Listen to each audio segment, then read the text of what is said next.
अहो सरपंच साहेब तुम्हाला अक्षरशः सांगतो तुमच्यासारखी 4 जण बसले तरी गाडी हलणार नाही. अरे गाड्या हालत नाही म्हणून तर आम्हाला दुसरी गाडी घ्यायची. पांचटपणा बंद करा साहेब, काढायचं कोटेशन. अहो चला ना तुम्हाला डायरेक्ट डिस्काउंट मध्ये करून देतो. थँक्यू सरपंच, तुम्ही अतिशय उत्कृष्ट अशी गाडी निवडली. पैसा आल्यापासून हप्त्या वस्तू घ्यायच्याच बंद केला भाऊ आपण. आपली पसंतच तशी आहे, गावात कोणी नाव ठेवत नाही आपल्या पसंतीला. अरे पधीर, ही कोणाची फाईल आणली? पहिलीच गाडी यांच्या 4 ओढून नेलेल्या आहे काय? अहो साहेब यांचीच फाईल येते तुमच्या समोर बसले ते.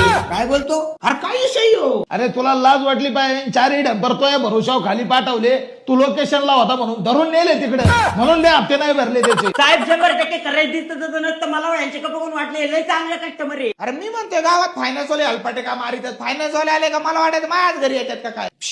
प्लीज यार बाहेर जा रे, याला घेर बाहेर. ए, चला रे लवकर बाहेर तुम्ही. असा भंगारपणा करायचा होता तर कशाला बोलवता रे कस्टमर? हे बावड्या भगुल्याला तोंडाच्या चाल निघ. काय हसतो तोंड करून निर्लज्ज. तुम्ही नशिबवान साहेब, मी तुमच्या कामाला 1000-1500 शोरूम वाले येडे झालेत. गोपी झटकावा त्यांच्या कामाला तुम्ही खुशाल काही बोलत आहे ना काम सोडून. तुला जायची गरज नाही, तुझा पगार तू तोंडावर फेकून बाहेर काढून देतो तुला. Get out. अरे जा स्वतःला जाऊ पस्ता होईन तो येतात गोपी झटका परत पाय धरायला.